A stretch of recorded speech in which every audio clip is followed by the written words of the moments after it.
Welcome back to the nervous system. Still, we are dealing with the general organization of the nervous system. So let's talk about the brain. So brain, as we might have known, it's one of the large organ in the body.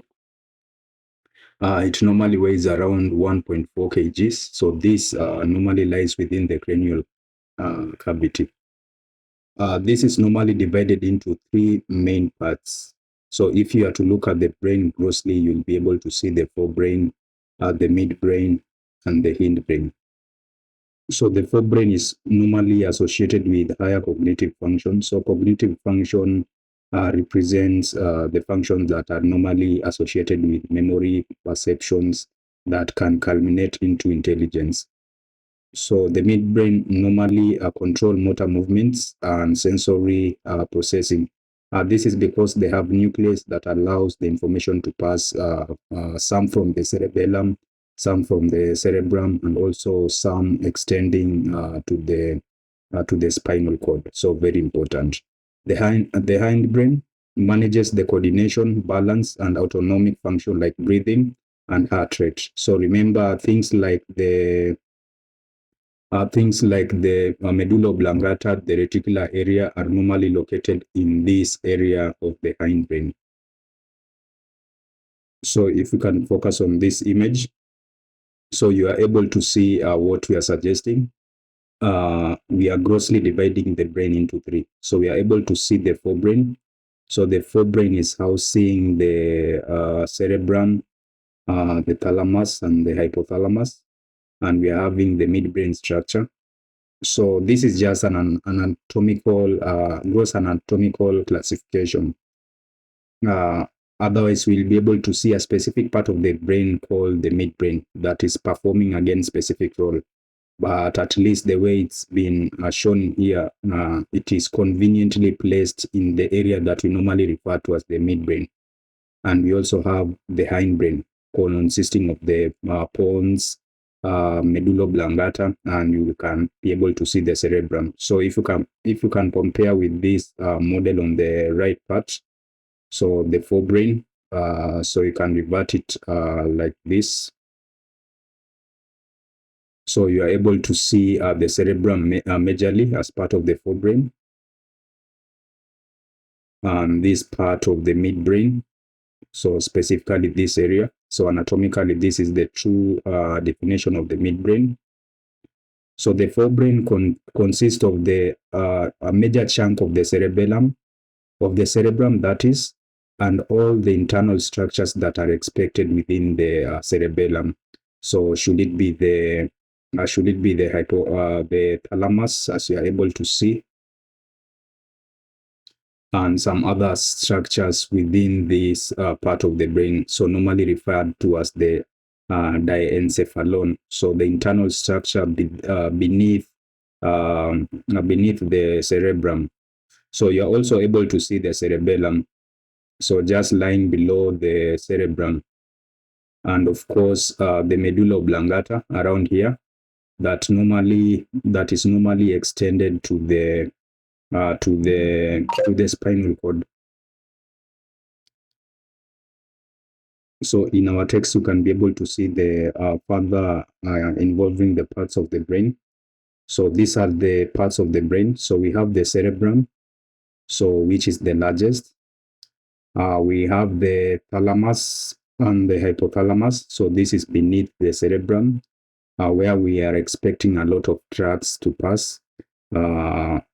So that represents the diencephalon. So if you are able to see at this section over here, so this represents the cerebrum, and then beneath it, you expect some structures, some nucleus. These are collection of cell bodies. So that's why they are having somehow darkened color. So we suggested the darkened area somehow grayish, but this is not grayish. But let's assume that it's grayish, represent a collection of cell bodies. So we know that within these structures, we should be expecting some form of nucleus or some form of cell bodies joined together. So that represents nuclei. So these internal structures within the cerebrum are normally referred to as the diencephalon. So where you can have the thalamus, so where we'll be able to see the specific role of the thalamus, but it mostly functions as a relay center. So where signals can emanate from the uh, cerebrum. So some usually passes through the thalamus, or most sensory signals that normally come from the spinal cord are likely to pass through the thalamus. So it's normally a relay area. And you remember the hypothalamus that was charged with very important role. Mostly we suggested that this is a direct link between the neuron and the endocrine part. And if you can see the hindbrain, or in before the hindbrain, we have this area. We are referring it to as the midbrain. And just below it, we have the pons. And below the pons, we should be having the medulla oblongata that is normally in continuation with the spinal cord. And posterior to the pons and medulla oblongata, we normally have what we call the cerebrum. So this is also normally divided into hemisphere, where you can have the right and the left hemisphere. And we also have another area just between the pons, medulla, and the cerebellum. So this is normally referred to as the reticular area. So all these areas are very important in that they contain some nucleus and also many tracts that allows information to pass from one area to another. So while thinking of a brain, I want you to think of it as an electrical organ that is with many tracks representing something like wire, if you've had electricity. So where wires are likely to arrange uh, according to the areas that they should be supplying. So we'll be able to see some specific group of tracts that supplies a particular area. So we'll be able to see how each and every area of the brains connects and attempt to work. So also as an organ, we know that it also has some blood supply. So specifically within the brain, we normally have the circle of Willis. So this is a type of blood supply that ensures that the brain is able to get blood from multiple areas. Uh, Somehow just like anastomosis, so that if one area is blocked, at least they are able to get an alternative supply. So this represents the blood supply, or the circle of Willis, supplied by the brain. So as you are able to see, if you are keen, you are having this somehow the posterior part that is likely to be supplied by some vertebral arteries. So the circle of Willis is majorly receiving blood from two major types of vessels. So we're having the vertebral arteries. So if you are able to see in this area, vertebral arteries, and another supply by the internal carotid arteries. So these are expected to join. So like the vertebral arteries, it's likely to join this carotid network using the basilar artery. So that means after we've had our two vertebral artery joining, they are likely to advance anteriorly towards the carotid network. So the network of the carotid plus that of the vertebral basilar forms the circle of Willis. And from this, we are able to see some blood vessels putting out of this system. So for example, when we're having blood supply from the internal carotid, I don't know if you are able to see by this thing over here. So they can extend forward or they can advance forward. Before advancing straight into the anterior cerebral arteries, it will branch into anterior communicating arteries.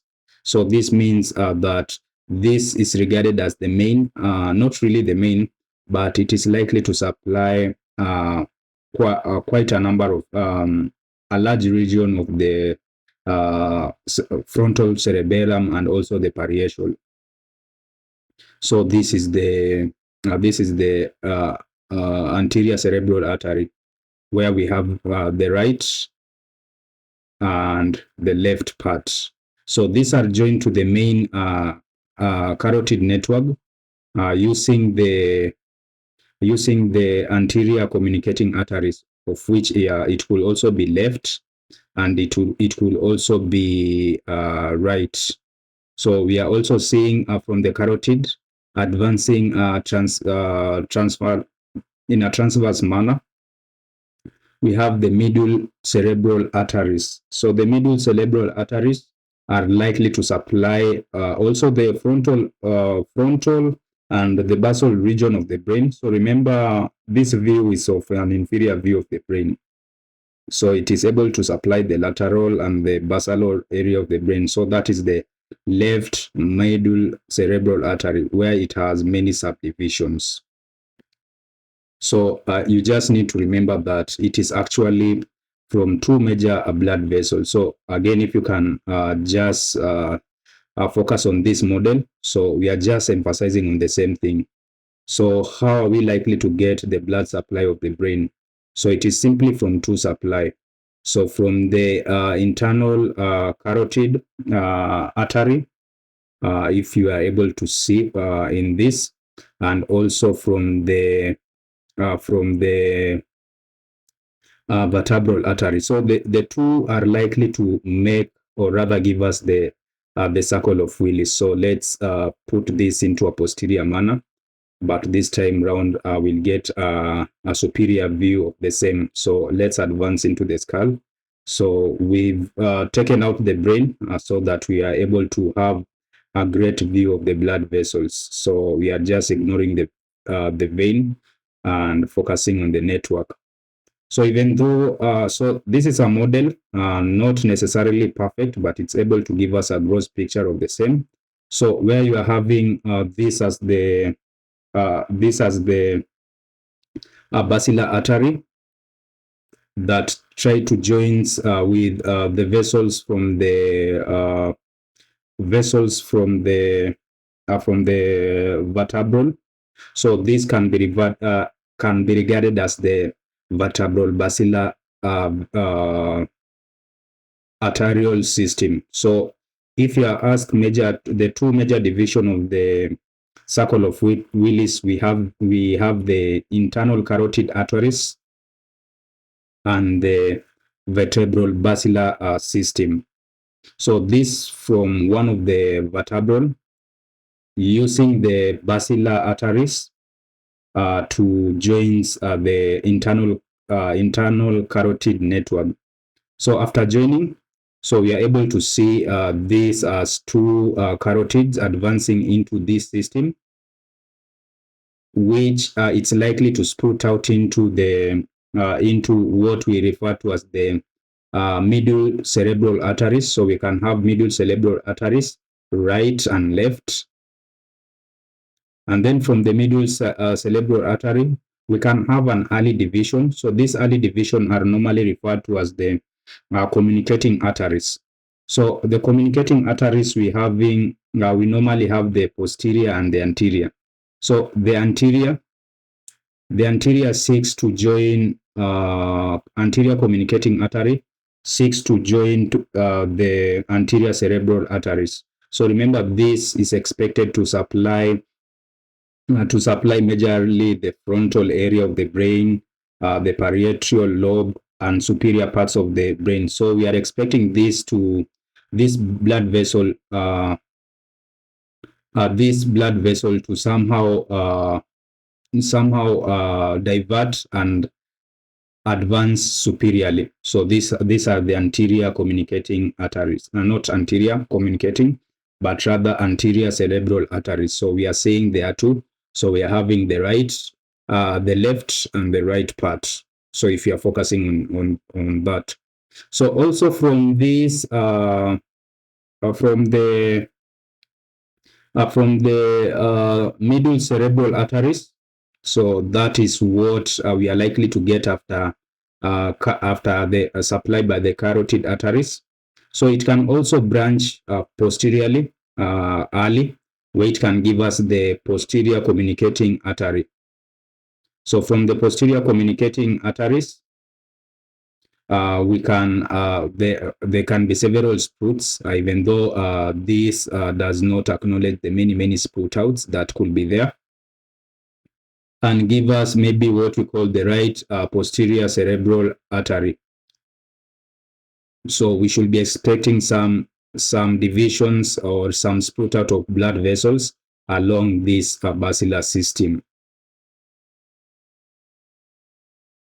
so that this will make sure that by the end of the day, the brain is able to receive blood from multiple areas, so that if you are having maybe a clot process in this, uh, it means that depending on the level, there are some part of the brains where maybe they do not have an alternative supply. So, for example, if you are having maybe an occlusion, an infarction, or a clot, mostly a clot in one of these major blood vessels, so this should also correspond to a particular area of the brain. So, if, for example, you block you block the vertebral artery, so you know that it is likely that you are going to affect the right part, not the right part, but mostly the posterior part, the internal carotid, the left, the lateral parts will be affected, and of course, not forgetting the frontal. This is because blood vessels of the frontal are likely to emanate from the internal carotid. So the brain also has some venous blood network. So this ensures that blood is able to be drained from the brain, so that we ensure somehow a complete circulation. So where we are able to get to take away maybe deoxygenated blood, those that have the carbon dioxide and some of the waste products. So if you can remember, we suggested that some of these venous network are likely to emanate from sinuses, or rather the venous sinuses, which were associated by the invagination of the meningeal dura. So we are able to see, for example, the fax, it was the fax cerebri. So where you are having the periostal just in line with the skull. So let's have a small sketch. While the meningeal dura would invaginate into the major balls of the brain. So, for example, this is the cerebral hemisphere, where we have the right and the left. So that gap that is beneath, joined by the corpus callosum. So the meningeal layer invaginates inside and forms a gap. So this was referred to as the falx cerebri. So formed by the meningeal dura, and we also say that the arachnoid tissue is also likely to advance inward following that form of arrangement, so that by the end of the day you are having a sinus over here. So the arachnoid tissue should be placed on the internal part and not on the outward. So whereby some of these sinuses are normally have what we call the arachnoid granulations. So arachnoid granulation, we suggested that these are areas, or maybe think of them as valve, that can be able to drain the CSF fluids into the vein, so that we are able to have a continual flow of the CSF, so that it does not accumulate within the subarachnoid space, but excess or some of it or most of it, depending on the pressure, will get into the vein, so that we ensure complete circulation. So if you can focus on the diagram, so we are able to see some of the veins. So for example, so let's go into our model over here. So we should be able to see the major type the major types of the veins. So for example, this we are able to see what we call the superior sagittal sinus, likely to be emanating from the falx cerebri. Remember that vault that we suggested over here. So this is the perfect image where you can see a vein network emanating from that particular area. So we also have the inferior sagittal vein, or inferior sagittal sinuses. So we've said that the venous network are mostly emanating from these sinuses. So this can be drained into the straight sinus. So if you advance maybe posteriorly from the inferior sagittal sinus, you'll get into the straight sinus. So a straight sinus represent an area where the falx cerebri. So remember, this is still the invagination. So deep within the invagination, you'll get the inferior sagittal sinus. But here, the straight sinus represent a point where the we are having the what we refer to as the tentorium cerebelli and the falx cerebelli are meeting. So if you are able to remember the tentorium cerebelli, we suggested that this represents, or actually it's formed by the division between the cerebrum. So the cerebrum is expected to be on top, and beneath the cerebrum, you expect the cerebellum.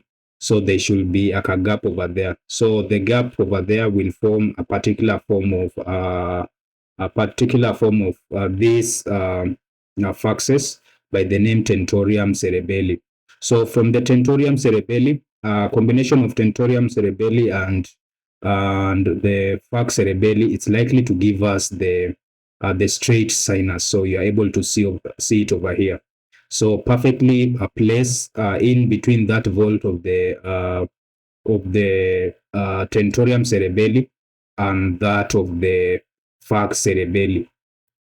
So this can again be drained posteriorly. So at the posteriorly, we'll meet another sinus. So this normally tends to join even now the three major sinuses. So remember the tentorium cerebelli in this particular area, in area between assuming that I want you to create an imaginary image of cerebrum lying over here, while we are having cerebrum beneath. So between these two spaces, you're expecting the tentorium cerebelli. And we also suggested that the cerebrum also is normally divided into two hemispheres. So where you can have the right and the left. So in between, you should also be having a gap, but not overly advanced, because the vermis does not mostly extend much inside between these two hemispheres. It's normally just a slight invagination before you get into the vermis. So this represent an area by the name confluence of the sinuses. So you're able to see it in our image over here. So I'm referring you to this. So this is the confluence of the sinuses. So as the name suggests, we are having a convergence. So the tentorium cerebri at this level. So you're having the falx cerebelli, falx cerebri, that is, and the falx cerebelli. Because if you see this image, you can extend and maybe draw your cerebrum. So in the cerebrum, we have two hemispheres. So that is likely to give us the confluence of sinuses. So we might also have some sinuses in other areas that are not necessarily associated with are not necessarily associated with the with the with this cerebellum or with these vaults of the brain. So maybe also to mention, we have the transverse sinus. So this is mostly associated with the tentorium cerebelli. So because you can see, if you can look at this, so advance inside just a little bit. So this is you can see this label number 4. So this represents the transverse sinus.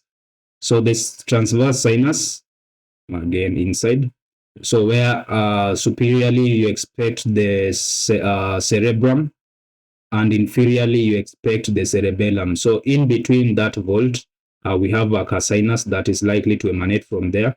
So this is what we call the transverse sinus. And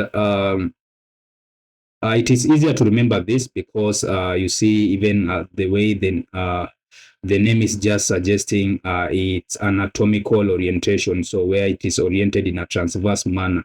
So this is likely to drain the lateral part of the brain. And of course, we are also having some other sinus. This is the cavernosus that is there at the base of the brain. And we also have what we call the sigmoid. So let us look at the sigmoid sinuses. So the good thing with this, all these are likely to eventually join at the confluence of sinuses. So that means all this blood supply are most likely to join at the converse,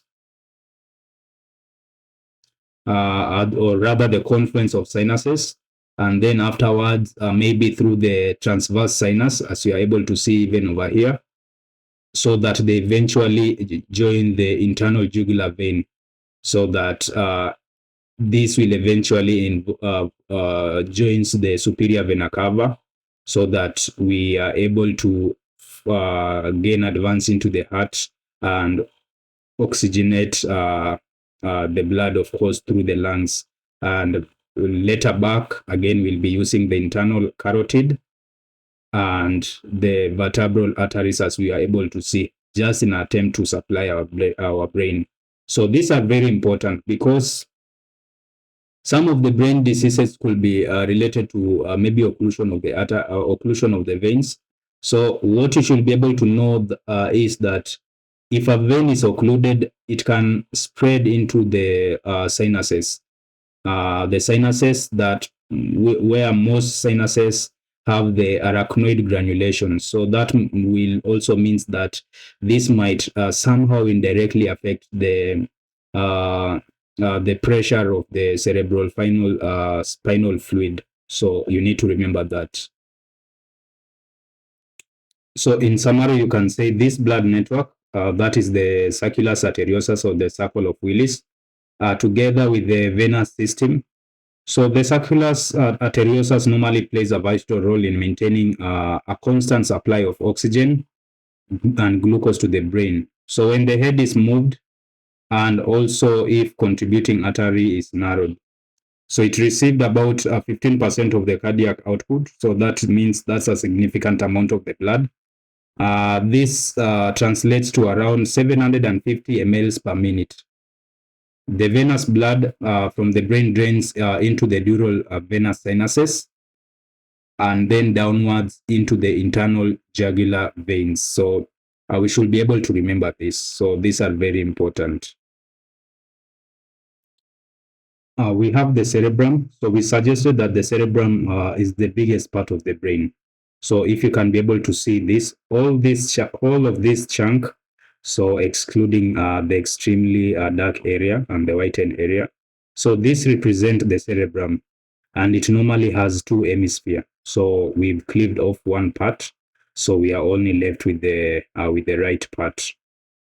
So this hemisphere normally join with some type of track or connecting track, normally the corpus callosum. So we've suggested that this is the largest part of the brain. It occupies the anterior part, the middle, and the middle of the cranial foci. So it is normally divided by a deep cleft. So this deep cleft is referred to as the longitudinal cerebral fissure. So that should be viewed superiorly, where you should be able to see that deep, assuming that we are having a mirror image of this model over here. We should be having that longitudinal cerebral fissures. So this normally divides the cerebral hemisphere, the cerebellum into cerebral hemispheres. So where you can have the right and the left. So deep within the brain, they are connected by a mass of white gray matter, the nerve fibers, or called the corpus callosum. So this is the corpus callosum. So you can say this represents the corpus callosum. So this represents an area that normally connects these uh, or rather two cerebral hemisphere, so that at least you are able to coordinate the right and the left.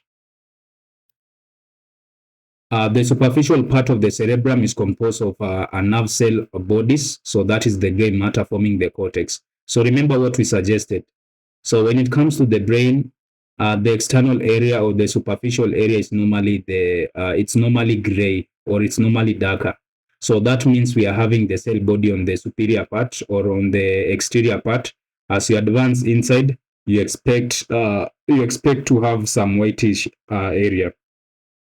So that darkened area is normally referred to as cortex. And just like cortex of many other tissues, these normally represent points of or area of convolution. So as you are able to see even grossly from this model over here, so you're able to see some convolutions. So convolution actually, these are area of you can have some furrows. So some many furrows within the cerebral cortex. So this is the cortex. So with the cortex, you should be able to see the convolutions. So the convolution represents the elevated area. It could be referred to as the convolution of the gyra or the gyrus. And you have these are normally separated by fissures. So this is one gyra and the other gyra. So in between we have a fissure. So this is somehow like a furrow in between. So these are again very important. You also expect some tracts between these gyrus to be able to relay some form of information, especially when you decide to divide maybe the cerebral cortex into functional area. So, for example, if you can focus on this, we know this represents the anterior part, and this from here the posterior part. So we're having various types of sulci. So we have major sulci. So for example, this is the central sulca. Lying anterior to it should be the motor area, while posterior to it should be the sensory area. So remember, the brain as a coordinating unit, it is able to receive signals from the body. Of course, we're referring to sensory signals. And maybe before the brain gives us a motor action, motor actions need to emanate from this point. So that means there needs to be some form of communication between the sensory part and a motor part. So that means in between these gyrus, there should be some tracts that communicates in between. So we'll be able to see that. So this is what we are referring to. So the cortex, if you can have this view over here, so the frontal view, the cortex represented by areas of convolution, so the elevated area, and the furrow or the depressed area, the sulci. So this area is normally gray or dark, as you are able to see, or even or in here. So this means we are having many cell bodies at this particular area.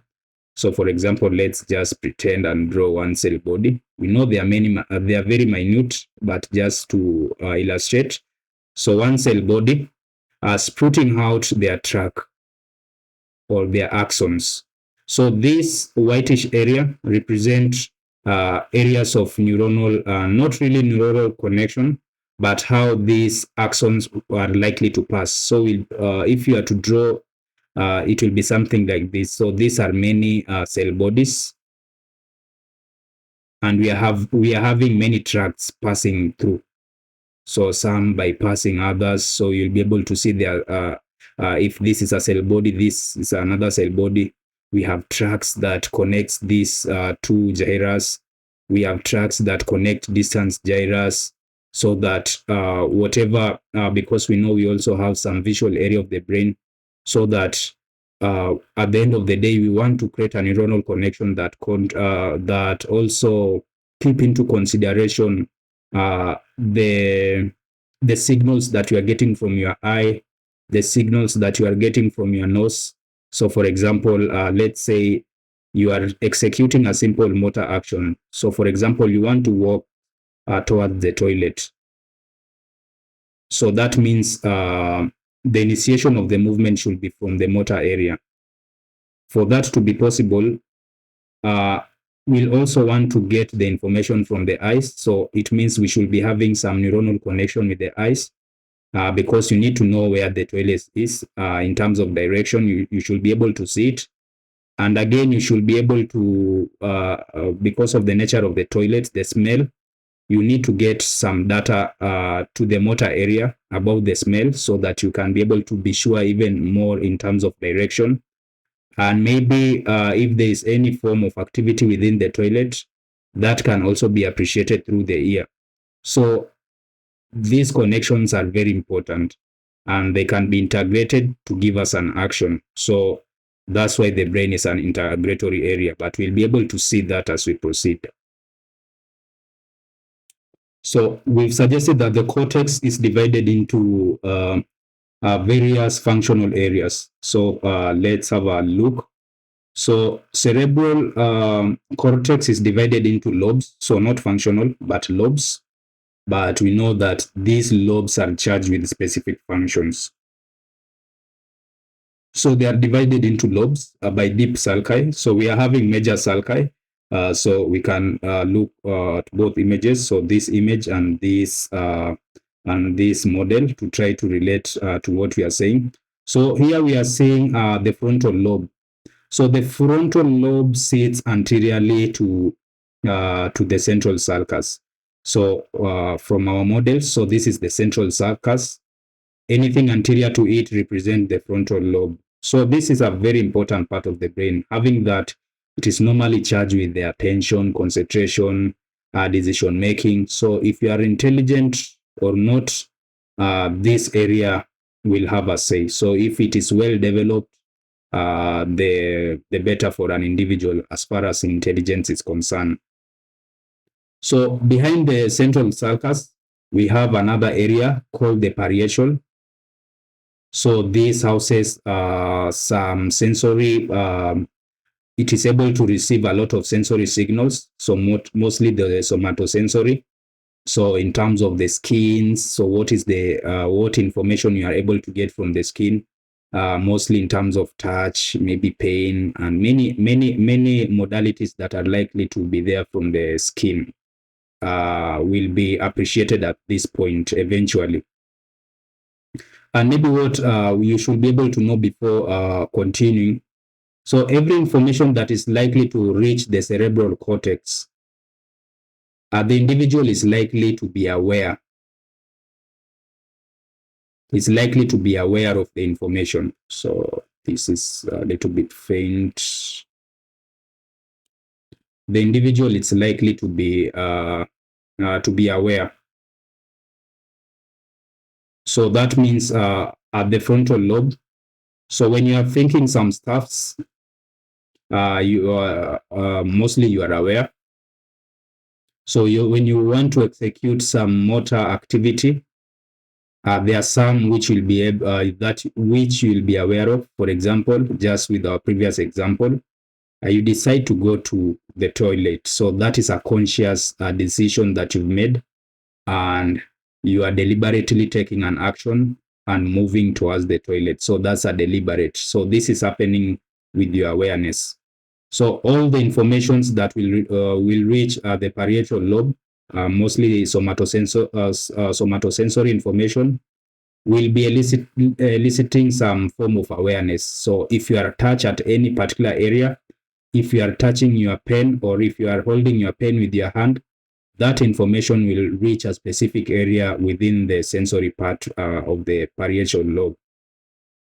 So everything.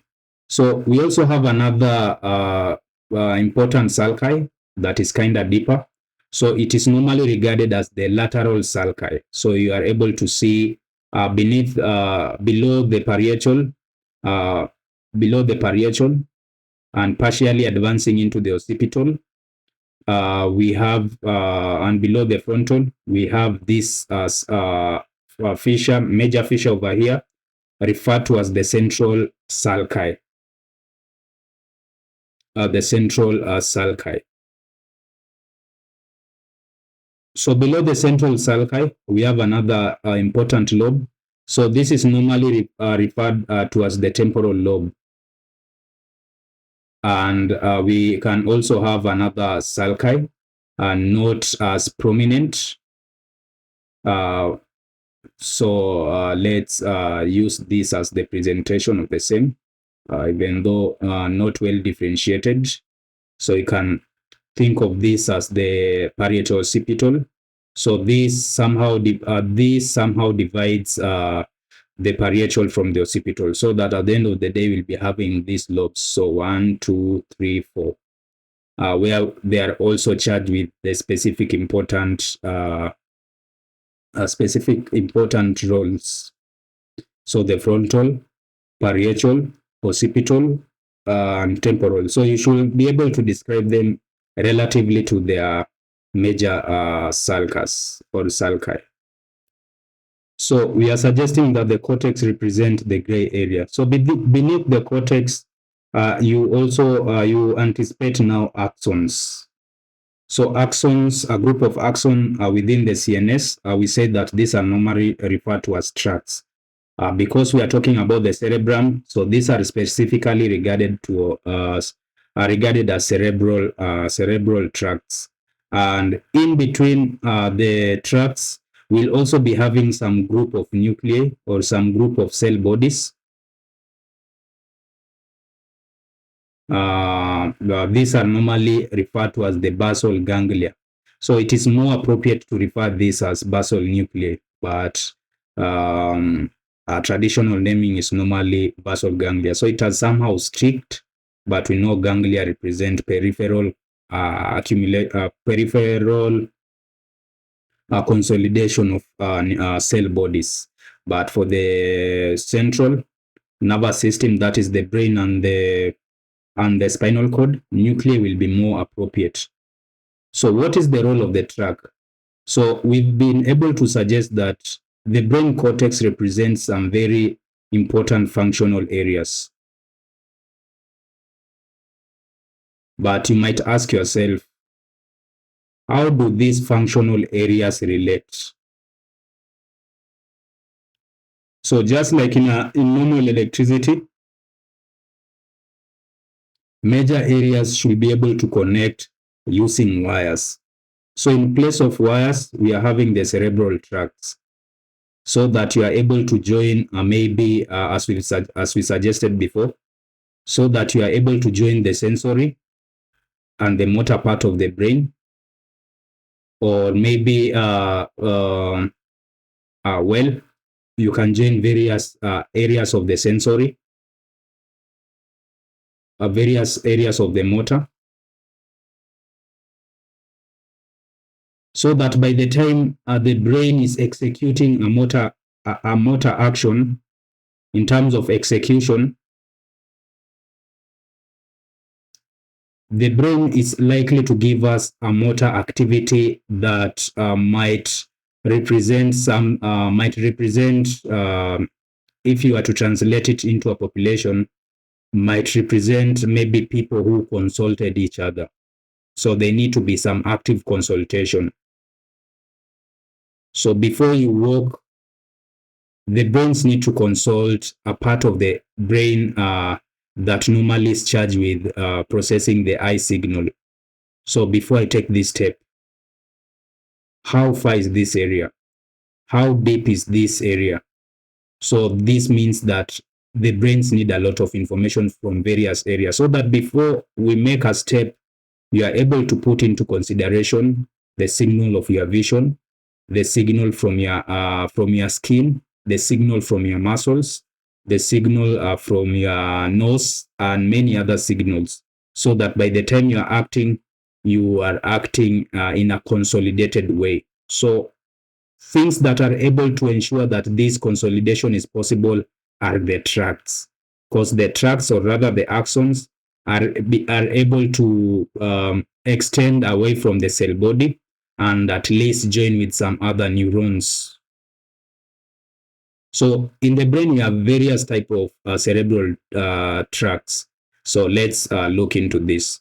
So within the cerebrum, the lobes are connected with masses of nerve fibers or tracts. So again, let's avoid the nerve fibers. So let's just use the tracts, because we know nerve fibers represent the peripheral, just like the basal ganglia. So just say the basal nuclei. So which makes up the white matter of the brain. So we have the afferent and the efferent fiber linking the different part of the brain. So this suggesting that you can sprout out from specifically maybe from let's say the motor. So the motor, as the neuron, can send a signal to the sensory can send signal to the motor, and sometimes a signal from the motor can be sent back to the sensory. So we'll be able to see the specific circumstances when it comes to the motor control and the neuronal and the sensory control. So these types of fibers, we have various types of central tracts. So we have the association. So this can also be referred to as the arcuate tract. So these are the most numerous type of tracts and connect different parts of the cerebral hemisphere by extending from one gyrus to another, some which are adjacent, some which are distant. So as the way we suggested over here, so let's say that this is one gyra, another one, and another one, and another one, and another one, and another one, and another one, and another one, and the story continues. So association tracts represent those axons that joins adjacent gyrus. So it could be adjacent or a distant gyrus. So that at least by the time you are having an information, it is somehow consolidated, so that you are able to we are able to put into consideration many other aspects. So for example, you'll be able to see that in motor, we have various area within the motor. At the sensory, we have various areas within the sensory. So by the time you are having a conscious conclusion about something, you are dealing with a coordinated or with a consolidated information, so that we are having various type of tracts. So those tracts which are able to communicate between gyruses are normally referred to as the association arcuate tracts. This extends their axon from one gyrus to another. So it is not a one-way traffic communication. So for example, this gyrus might send an axon to this other gyrus, and then maybe again send this the similar information, so that by the time this information is supposed to be acted on, will be having somehow a consolidated information. So another type of tract, we normally have what we call the commissural tracts. So these are somehow connects the two corresponding area of the two cerebral hemisphere. So a good example of this is the corpus callosum. So we say that at the end of the day, you are one person, and we don't want to see you as individual with the two characters, individual with two I'll not say personalities, but an individual who is undecided. You need to be decided. That means you need to put into consideration the information in your right and the information in your left. So that means the left part and the right hemisphere needs to communicate. So the neuronal communication is likely to be possible through the corpus callosum. So this type of communication that communicates or links the right and the left cerebral, these tracts are normally referred to as the commissural tracts. So away from the commissural and arcuate, we have other tracts by the name projection tracts. So this let's again draw a similar thing like what we did with the previous slide. So a gyra, another one, and another one, and another one, and another one, and the story continues. So while the arcuate or association tracts tends to join maybe adjacent or distant gyras, the projection tracts normally tends to spread action and connects with the deeper part of the brains. So some of the deeper part of the brains could be the thalamus, could be the basal nuclei, where we're having various parts, the globus pallidus and many other parts. Or this could attempt to even go to, they can spread to other areas of the brain. So maybe the cerebellum,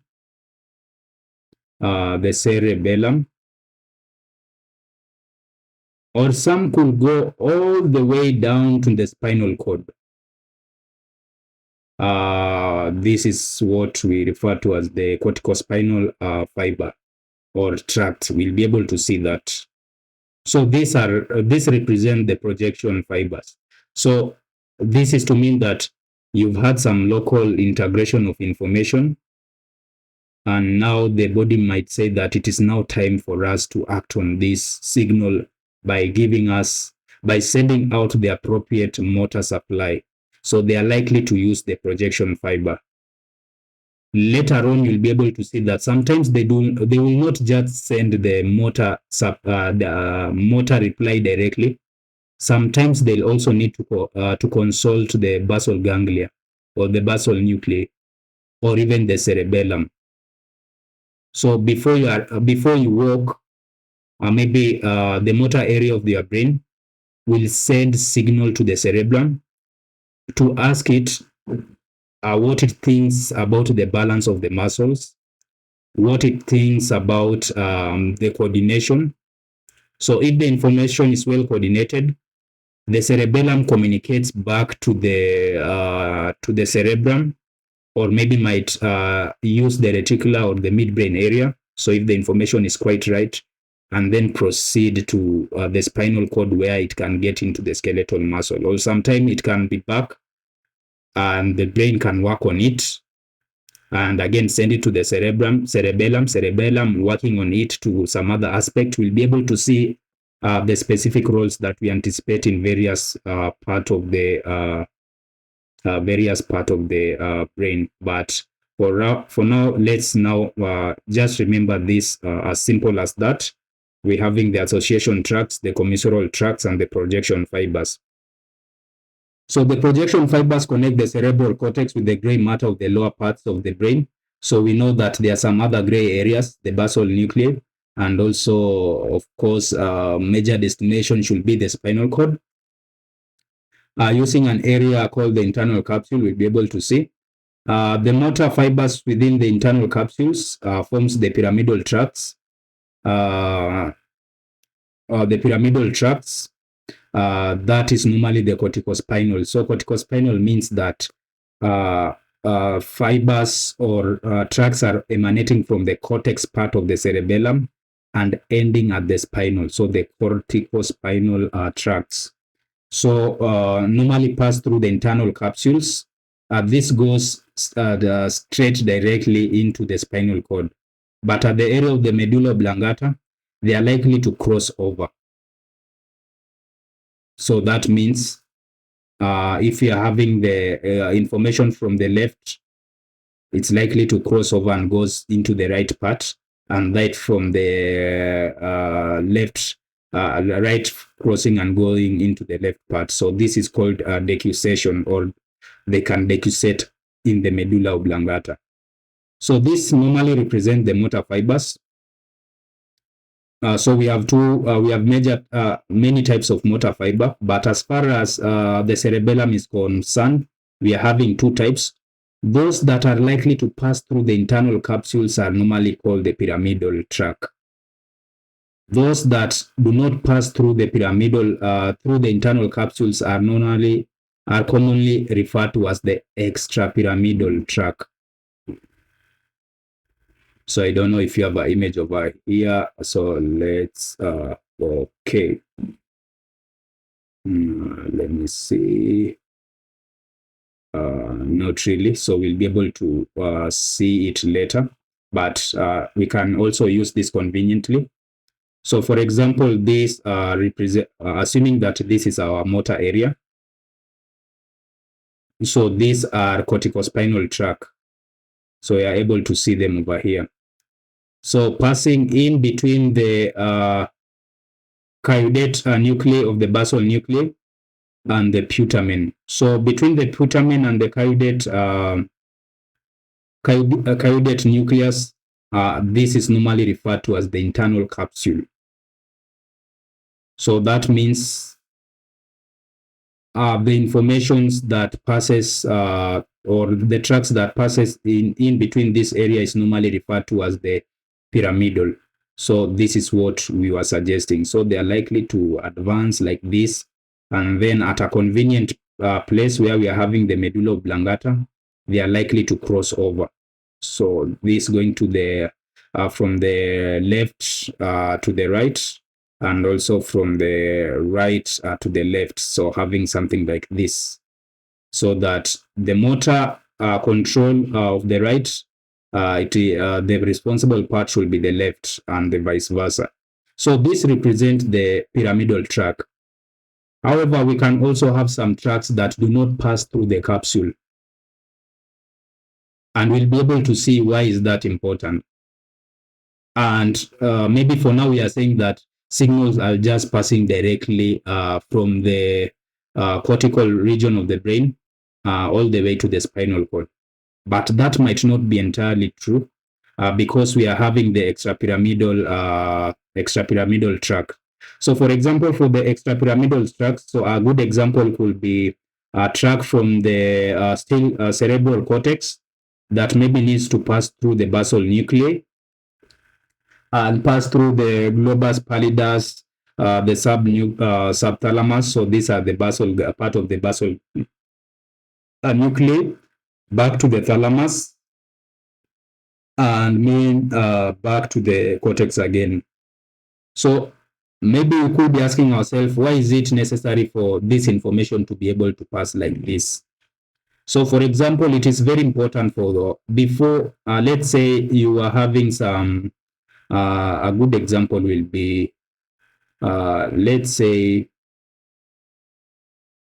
you want to maybe move your hand. So before moving your hand, of course, there have been some stimuli.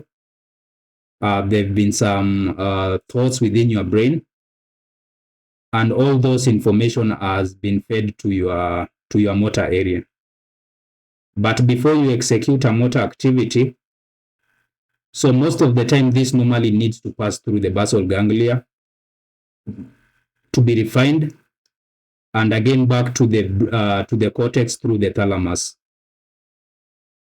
So this normally allows for us to have the fine movement. So minus this, all movement might seem like some form of breakdance. So whereby you are not just moving in a fine way. So if this is your hand, it is not just moving in a fine way like this.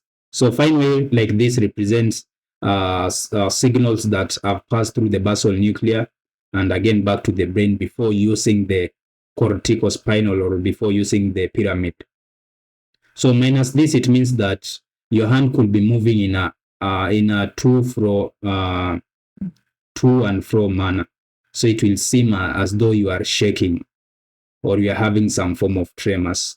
So for us to fine tune this movement so that you are able to have smooth movement of the hand, you normally require the basal ganglia. So we'll be able to see under part of the motor how that will be important. So away from tracts, we also have the basal nuclei. These are features that are likely to be beneath the cortex. Just below the cortex, you're having the many kind of tracts that we've described. And in deep, you'll also be able to see some other group of cell bodies. So this will be the basal nuclei.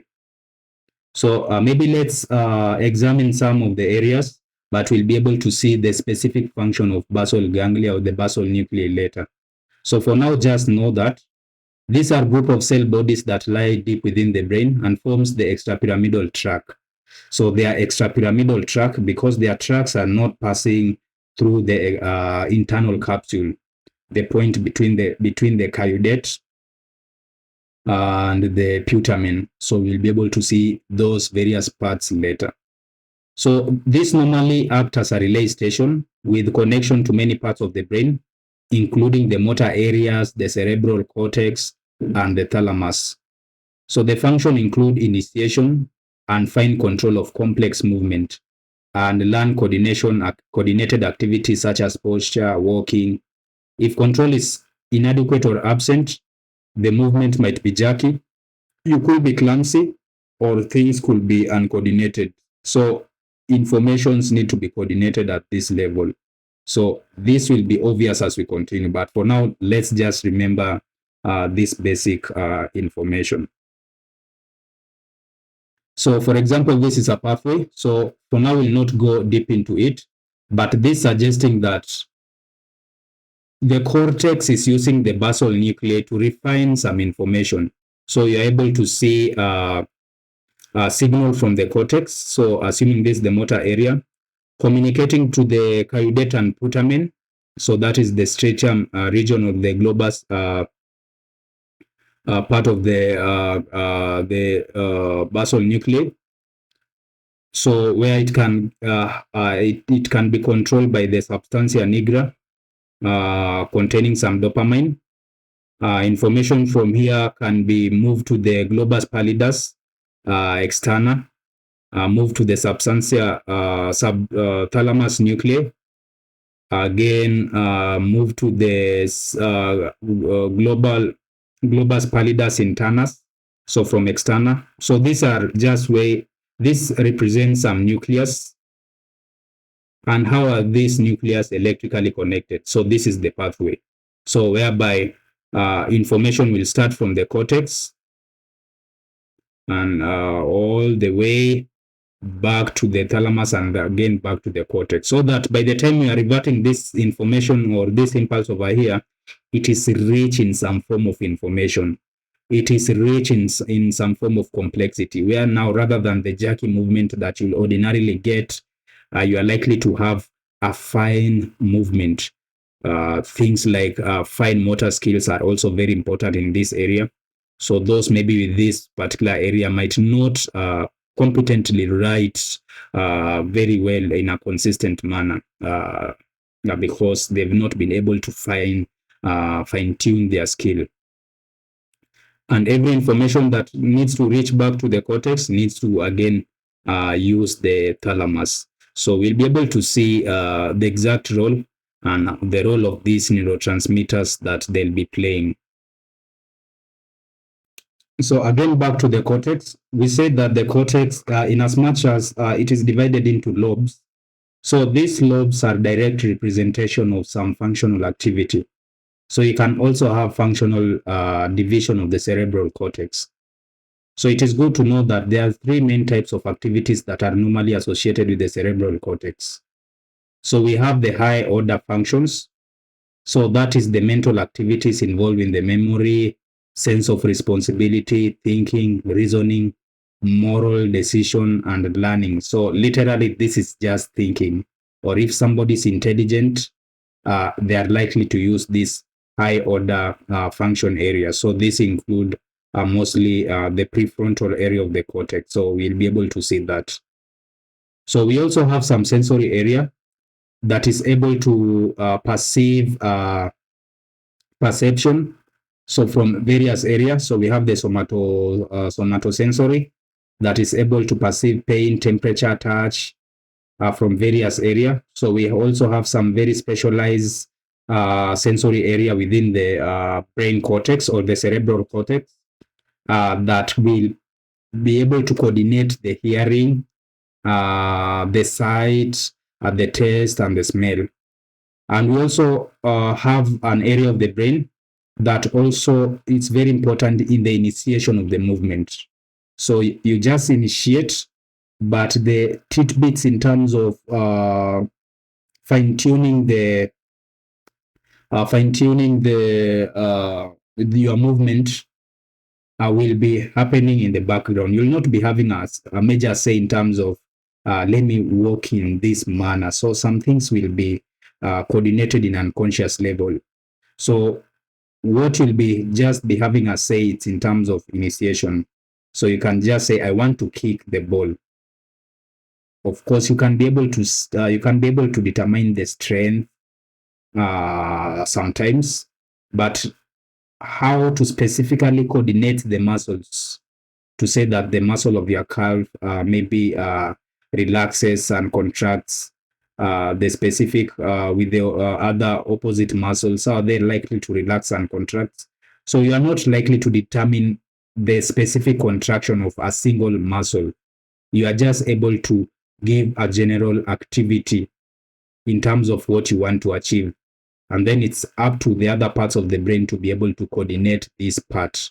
So we'll be able to see when we are talking of the voluntary and involuntary movement, whereby we'll appreciate that there's nothing entirely like voluntary. So you might just have a wish, that wish coming, taking place, but you're not really able to know the exact things that are happening. You are not able to control each and everything. So we're having a part of the brain that is the cerebral cortex. A motor area is mostly for initiation. I want to slap you. I'll slap you, but at the end of the day, I'll not be able to tell how maybe the muscles, the bicep contract and relaxed, how they were able to be well coordinated by the tricep muscles to be able to move. So all that coordination is taking place in the background, and that is somehow in the unconscious, and we are not in total control in terms of the background activity that is likely to happen. So for us, it's just the initiation. So most of the time when we are talking about the voluntary movement, we are just specifically referring to the initiation, but to what specifically happens, that is another story that we'll examine later. So just remember that. So the functional areas, so there are different types of functional area, the motor and the sensory. And we also have the association area. So the association area is mostly to coordinate parts. So the motor, which direct the skeletal movement. So that is the voluntary, as we've suggested.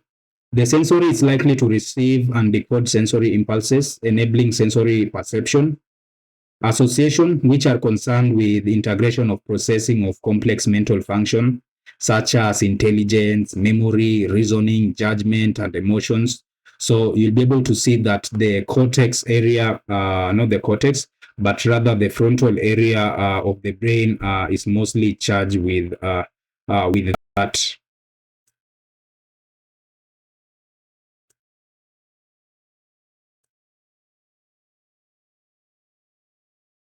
So if you can have a view of the same, so this a good image that that presents the different functional area of the brain. So for example, we are having the central sulcus. Posterior to it, you should be having the motor, the primary somatosensory area. So this means it is able to pick signals mostly from the skins and muscles a little bit in terms of pressure, pain, touch, and we are having a coding. So specifically, you can be able to tell the specific area of the body that has been stimulated. So this is normally represented in what you can call sensory homologues. So we'll be able to see that in a few. Anterior to it, we have a primary motor area. So this is expected to execute some motor activity. So you decide to wake up or to stand from your sitting. The much decision will be from the primary motor area. And this is also coded in homologues. So that means every part of the body is represented within the primary cortex. So by the time you are moving, information also within the primary cortex need to be coordinated. So the coordination is normally performed by the premotor cortex. So whereby for you to stand up, maybe you are using the muscles of your, you want to use your posterior thigh muscles. So there's a specific area, and maybe which other muscle you might want to use, maybe the abdominal muscles. You could also want to use them. You'll also want to use the areas of your calf. So how do we coordinate all these muscles so that we are able to stand up? So the coordination should be able to take place at the premotor. I will be able to see that though. We are also having the frontal area, the frontal or the prefrontal or the premotor. So these are one of the association area. So for example, you are seeing specifically the prefrontal cortex, charged with working memory for spatial tasks, executive area for task management, working area for the object recall task, solving complex multiple problems. So there are specific area of the brain that are charged with multiple tasks. So with multiple activity. So if you're having a deficit, so sometimes a direct lesion in a particular area can be translated in terms of your capability. So you can also be able to see some other motor areas, such as the Broca areas, which are likely to control some movement of the lips, seeing some frontal eyelid area, a movement of the eyes. So you can also have the temporal. We have some other parts that can be able to give us the hearing sensation. So we're having an association area and also a sensory area, like the primary auditory cortex. We're having the occipital, we're having the visual area. So each part of the brain is charged with a particular function. So it is for us to be able to know which part of the brain. So all these are very important, at least clinically. So for example, when you are dealing with some infarctive process in the brain, so let's pretend that for a minute you are having a problem with the motor area because the blood supply to this parietal area has somehow been compromised, and maybe you're having an infarction. So you don't expect maybe perception of many somatosensory sensation. And similarly to motor, you don't expect the initiation of the movement. And this will translate clinically, maybe weakness in terms, or maybe slow initiation or some sluggishness. So maybe in a clinical way, you should be able to do maybe some CT scan with high suspicion of some site corresponding to the physical part that maybe are poorly performing. So let's go straight into the motor areas. So the motor areas of the cerebral cortex, we have various motor types. So we have the primary motor area. So this lies in the frontal lobe anterior to the central sulcus. So we've been able to see that. This is likely to control the skeletal muscle activity. So in terms of initiation, so that is the voluntary part. So we normally have two neurons. So two neurons are involved in the pathway of the skeletal muscles. So we have the upper motor neurons and the lower motor neurons. So if we can stick to our initial example, for example, where we were talking about the pyramidal tract, our pyramidal tract was the corticospinal tract. So that means we'll have that will be a representation of the upper motor neuron. Signals emanating from the motor cortex, decussating at the medulla. So let's have a 2 to be fair. And goes all the way down to the spinal cord. So this is an upper motor neuron. At the spinal cord at an appropriate area, so this will be joined by the lower motor neuron that normally directly innervates the muscles. So between the muscle and the spinal cord, we're having the lower motor neurons.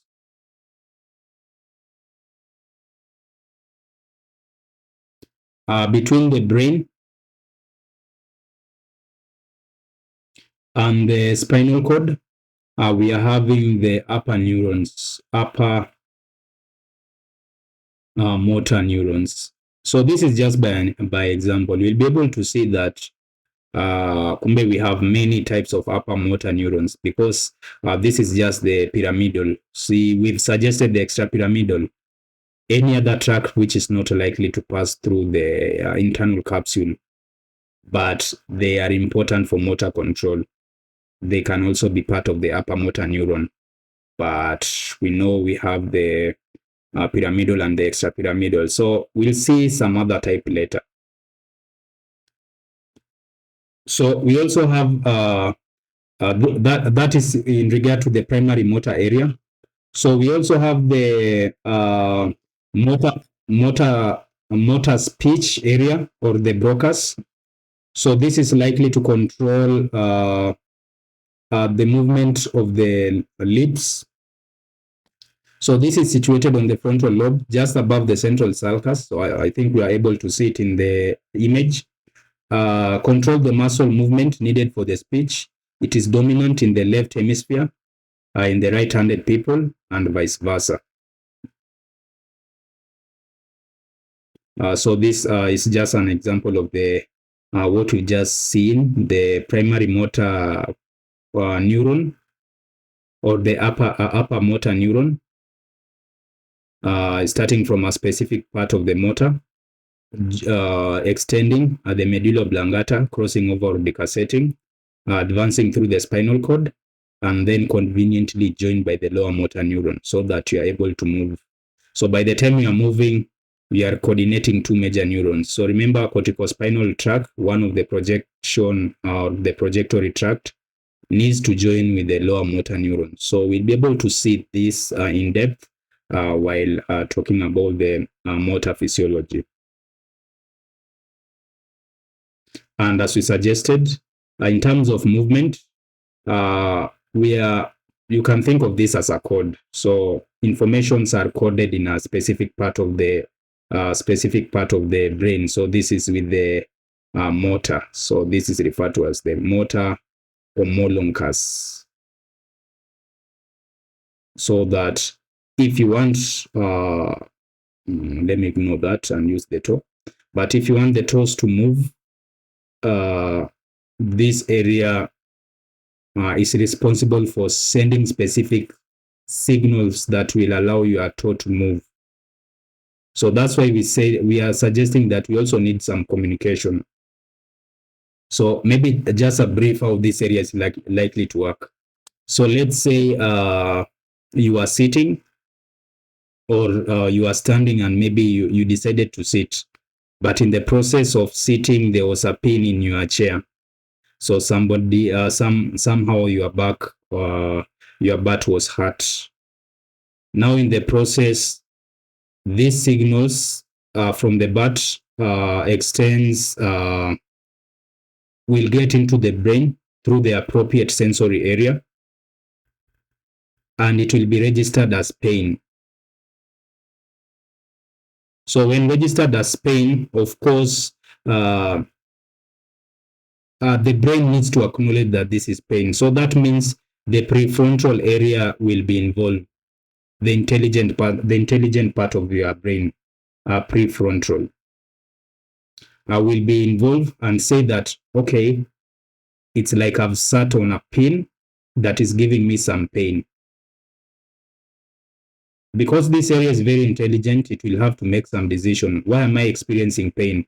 It's likely because I've sat on a pin. And the prefrontal needs to make a decision.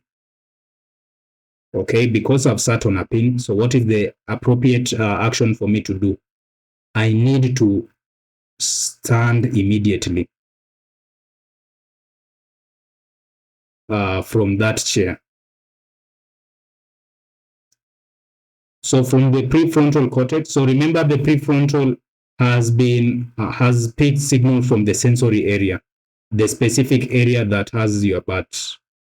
So the signals has gone to the prefrontal cortex. So now that you've made that decision, the prefrontal cortex, so it will need to send information to the premotor area. So the premotor area want to associate the different part of the motor that will be needed. So for example, you've now made the decision to stand because of the pain. The signals has gone to the premotor area. So it will need to execute the specific part of the body that need to execute that specific signal. So that means signal from the premotor will need to go to the primary motor area. So for example, the toe can move, can be recruited because you need stability in terms of standing up. The foot could be recruited. The same thing with the stability. The legs could be recruited, some leg muscles, because you need to stand up. The hips will definitely be recruited because some muscles need to be there. And definitely the trunk will be recruited. And also, fun enough, the arm and the hand can also be recruited because for you to stand up, you also need to have the support of your arms, the wrists, the elbows, the arms, and then you can also it can also recruit. Fun enough, your mouth and your face, so that maybe somebody from the other side who did not sit on the pin will be able to see some change in your face expressing the pain. So the facial muscle will be somehow constricting, or maybe somehow contracting to express the pain. So this is with the recruitment that you are able to see. And if possible, you can also cry. So that means we can have some, this information can spread to some other broker area. You open your mouth, maybe in disbelief, or maybe shout, so that at the end of the day, the premotor area is recruiting the appropriate motor, so that all this will be coordinated and can either be sent to the corticospinal or through the other tracks, so that we eventually have a coordinated motor that is standing from the pin that was hurting your bottom. Just remember that. So we also have the various sensory areas of the cerebral cortex. We have in the somatosensory area. So this is the area immediately behind the central sulcus. Here the sensations such as pain, temperature, pressure, touch, awareness of the muscular movement, and positions of the joints, proprioception are received. We have the auditory part, or the auditory area, or the hearing area. So this lies immediately below the lateral sulcus within the temporal lobe. The nerve cells receive and interpret impulses from the inner ear, normally by the cochlea, part of the vestibulocochlear nerve. So that is the eighth cranial nerve. So we also have the olfactory area, or the smell area. So lies deep within the temporal lobes, where impulses from the nose are transmitted via the olfactory nerves. The first cranial nerve, that is, they are received and transmitted at this area. We also have the taste area. So this lies above the lateral sulcus, in the deep area, in the deep area of the somatosensory areas. So here impulses from the sensory receptors in the taste buds are received and perceived as taste. The visual areas lies behind the parietal occipital sulcus and in the greater part of the occipital. The optic supplied, of course, by the optic nerves, the second cranial nerves, pass from the area of the eye to this area, which receives and interprets impulses as visual impression. Just by mentioning, even though this will recap, we have association areas. So as the name suggests, we want to associate various parts of the brain. So these are connected to each other and the other areas of the cerebral cortex by the association tract. So remember, you are having the association tract that wants to connect the different part of the gyrus that will either be adjacent or could be distant.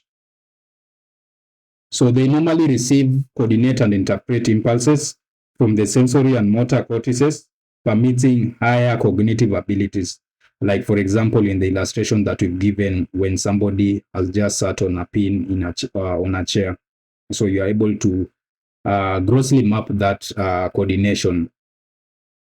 So an example of such areas are the premotor area. So this normally lies in the frontal, immediately in the anterior to the motor area, coordinates movement initiated by the primary motor cortex, ensuring learned patterns of movement can be repeated. So they are storing some of the patterns that are executed by the primary motor cortex. So this includes tying a shoelace. Many muscle contracts, but the movement must be contracted and carried in a particular sequence. So in as much as you want to tie your shoes, the specific movement of the muscles, you are not consciously aware, but at least this is able to remember that pattern. So such patterns of movement, when established, is described as manual dexterity. So manual dexterity can be executed by the premotor area of the frontal lobe. So we also have the prefrontal area. So this extends anteriorly from the premotor area to include the remainder of the frontal lobe. A large area and is more highly developed in human, represent the intellectual function, which are normally controlled in this particular area. So this includes the perception, comprehension of passage of time, the ability to anticipate consequences of events, and normal management of emotions. So some aspect, but we know we are having a major emotional area, the limbic system, so that are also somehow neurally connected. So we also have what we call the sensory speech, or the Wernicke's area. So this is situated in the temporal lobe adjacent to the parietal occipital area. It is here that the spoken word is perceived, comprehended, and intelligence are based, because we'll be able to say your intelligence just by the way you are communicating, or by a certain type of language that you are using. So this is also part and parcel of intelligence. Understanding the language is essential to higher mental functions, as they are normally language based. This is because the intelligence need to be communicated, because we are social beings. So we're having also the parietal or occipital temporal area. So this lies behind the somatosensory areas and include most of the parietal lobes. Its functions are thought to include the spatial awareness, interpreting a written language, ability to name objects. It has been suggested that objects can be recognized by touch alone, because knowledge from the past experience memory is normally retained in this area. So if you are able, so let me revert you back to this diagram. If you are able to notice, so we have many association areas that are normally adjacent to these major areas. So this is convenient. This is because, for example, for the sensory information, it needs an immediate coordination, and that means we need to have the somatosensory association cortex that coordinates this information. So just like with the primary motor area, we're having the premotor cortex as the association area. So even in the visual, we should be having some association area that should be able to coordinate, allowing signals from the other areas so that we integrate visual information, maybe with some hearing information, sight, and also maybe smell information, and also motor information. So the associatory areas are very important, not only in coordinating the specific primary motor or sensory activity, but also in terms of allowing these other parts to be able to connect with the distant functional areas of the cerebral cortex. So we suggested away from the cortex, we have the diencephalon. So the diencephalon, this is mostly the thalamus and the hypothalamus. So maybe just a brief into it.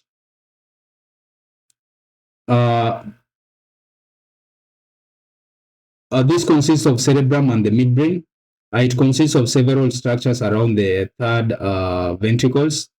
The main one being the thalamus and the hypothalamus, and also the pineal gland and the optic chiasma. So I hope you are able to look into the pineal gland as we requested in our endocrine physiology. So the thalamus consists of two masses of gray white matters situated within the cerebral hemisphere just below the corpus callosum on each side of the third ventricle. So what you need to remember that this is normally a relay unit. So any sensory that needs to get into the cerebral cortex needs to pass through the thalamus. Also the way you saw with the basal nuclei, where signals were moving through the various type of the basal nuclei, but before reverting back to the cortex, it needs to pass through the thalamus. So we'll be able to appreciate the specific role that the thalamus normally does. So sensory receptors in the skin's viscera sends information about touch, pain, temperature, and input of the special senses or organ to the thalamus. So where there's a recognition of the same, although in a basic form, but the real recognition needs to occur at the cortex. So this means it is normally a relay unit. So the sensory information from many areas, from the spatial, and even from the somatosensory area, will pass through the thalamus and eventually ends into the cortex. So it's a relay unit, a relay and a redistribution unit. So let's remember that. So inferior and somehow lateral to it, we are also having the hypothalamus. So remember what we suggested. It is a small but an important structure that weighs around 7 grams, consisting of a number of nuclei. It is situated below and in front of the thalamus, immediately above the pituitary gland, because they are connected. So you remember that. The hypothalamus is linked to the posterior lobe of the pituitary gland by nerve fibers, and the anterior by a complex blood vessels. So this was also a portal blood vessels. Through this connection, it controls the output of hormones from the both lobes of the pituitary gland. So this is what we suggested, whereby the direct control, how the hypothalamus is able to control it is likely because the hypothalamus is receiving a lot of electrical signals. So some of the actions that the hypothalamus normally control are the autonomic nervous system, appetite and satiety, thirst and water balance, body temperature, emotional reaction, e.g. in pleasure, fear, rage. We'll be able to see with some aspect of the dopamine. So we'll be having an extension of the limbic system to involve this area a little bit. Can also be important in the sexual behavior and child rearing, and also very important in sleeping and waking cycle. Away from that, we also have the brainstem. So remember the hind part of the brain, where in between you're having the midbrain. So it can be a clear distinction, or could be a specific organ, not a specific organ, by a group, but a group of nuclei that also relays information, and it's able to coordinate some sensory and motor information, as we'll be able to see much later. So it is the area of the brain situated around the cerebral aqueduct, between the cerebrum above above it you have the cerebrum, below it you have the pons. It consists of nucleus and tracts, so allowing some tracts to pass through, and also having some cell bodies that is able to specifically interpret some information. So which connects the cerebrum with the lower parts of the brain, with the spinal cord, and also with the cerebellum. The nuclei acts as a relay center for the ascending and the descending nerve fibers, and have important roles in the auditory and the visual reflexes. So we'll be able to see this as we move forward. So below the midbrain is the pons. This is normally situated in front of the cerebellum, below the midbrain, and above the medulla oblongata. And below, posterior to it, we say that we can have the reticular area. Even though the reticular area extends to also involve the posterior part of the medulla oblongata, so just between those area and the cerebellum. So it consists of mainly a tract of the white matter that forms a bridge between two hemispheres of the cerebellum, and the fibers passing between the higher levels and the brain and the spinal cord. So despite being a relay unit, they also have some specific nucleus that control very important functions. So specifically within the respiratory tract. So this could be the pneumotaxic and apneustic centers that operates in conjunction with the respiratory centers in the medulla oblongata to control the respiration. So away from pons, below the pons we have the medulla oblongata. So most anterior region of the brainstem, extending from the pons, continuous with the spinal cord below. It is about 2.5 centimeters with the cranium above the foramen magnum. Its anterior surface and the posterior surface is marked by central fissures.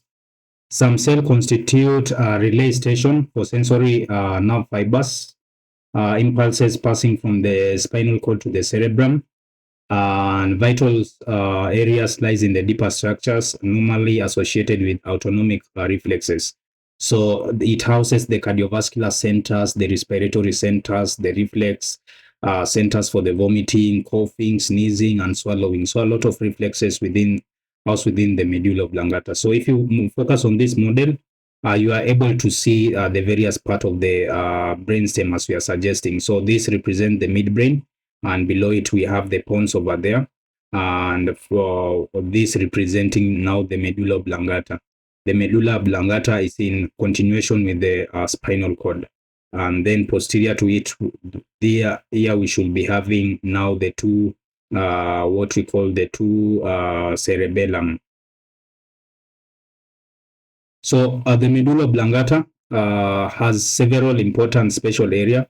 So remember, this was the point where we were likely to have signals decasseting. So some moving to the left, separating, crossing this area so that it reverted from right to left and from left to right. So it is special in that it represents a point of decassation.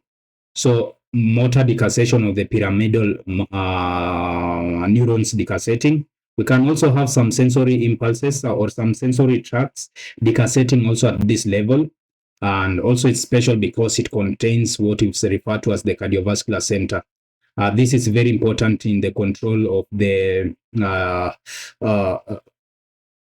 control the rate and the force of the cardiac contraction, the blood pressure within the cardiovascular. We have the vasomotor centers that controls the diameter of the vascular area. So if you reintegrate this with the circle of Willis, you'll be able to see that this area also need an adequate blood supply. So that minus blood supply, these areas can be greatly compromised. And if you can see these numbers, so this representing some of the cranial nerves that are likely to originate from the areas of the brainstem. So a lot of them likely to originate from the brainstem, even though we'll focus into this much later. So if you're just able to see. So we also have the reticular formation, as you can be able to see, just beneath just behind the pons and the medulla oblongata, we're having the reticular formation. So this is important. It has some nuclei that it's important in the regulation and the maintenance of sleep and consciousness. It normally started by loud noise, it's likely to heighten arousal, sleep through familiar sounds. Damage may have permanent coma. So we'll be able to specifically explore this while covering the motor part. And then briefly, we can also appreciate the cerebellum. So even though in the motor part, we'll be able to get into the specific anatomical part and maybe now the exact physiological functions or processes within that particular area. So as we might have seen in our model, so this is conveniently placed behind the pons and the medulla oblongata or behind the reticula. So it normally occupies the posterior cranial fossa part in the brain, ovoid in shape and has two hemispheres, the cerebellar hemisphere separated by a narrow median strip, but does not advance deeply. So this is referred to as the vermis. The gray matter forms the surface of the cerebellum, and the white matter lies deeply. So just like the cerebrum, even though this is much gray, so that could also represent a great concentration of the of cell bodies. So functions. This is concerned with the coordination of the voluntary muscle movement. So you need to coordinate. So we were suggesting that well, the motor part of the cerebral cortex will initiate, but this part will coordinate. So it will coordinate, keeping into various consideration, maybe the proprioception signals that is receiving. So that is in terms of the specific position of the muscles and the joints, where if you are asked, your conscious level might not entirely appreciate those information, but there are some information that are just perceived within the cerebellum. So the cerebellum is using that reach in terms of that information and coordinate the motor impulses that is coming through the motor primary motor area of the brain, or rather of the cerebral cortex.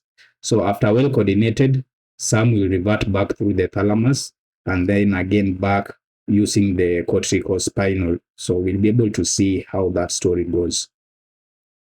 So this is because the cerebellum is also able to receive many proprioception impulses from the brain, rather from the muscle joints, impulses from the eyes and the semicircular canals of the ears, provides the information about the position of the head and relationship to space. So it is by use of these impulses or use of these signals that this area is able to coordinate voluntary muscular movement or muscle. So just anatomical view. So for now, let's just remember they are having two major hemispheres, right and the left, joined by the vermis. And we are also having various lobes. We'll be able to see the anterior, posterior, and also the flocculonodular lobe. We'll be able to see that. we know that this is charged by movement, whereby if you have, again, a damaged cerebellum, you'll have uncoordinated movement, where the individual might present with uncoordinated muscular movement, staggering gait, inability to carry out smooth and steady, precise movement. So these are some of the things that will be seen. So when it comes to movement, we'll be able to see later. Movement, we have two coordination that are most important in the brain. Movement coordination by the cerebellum, so that for coordinating movements or voluntary movements. We also have the basal nuclei or the basal ganglia that will be able to coordinate some movement. So after understanding the physiology, we'll be able to appreciate some of the disease that could be associated with this. So an example of such is the Parkinsonism, mostly as a result of low level of dopamine.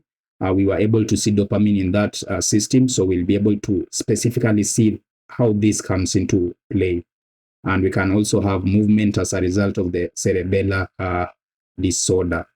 So this marks the end of our introductory part of the brain. So let's just take a little break, try to digest, and maybe you can read through, and then later we can start now with the spinal cord. So let's have a break and return within some few minutes for the spinal cord introduction.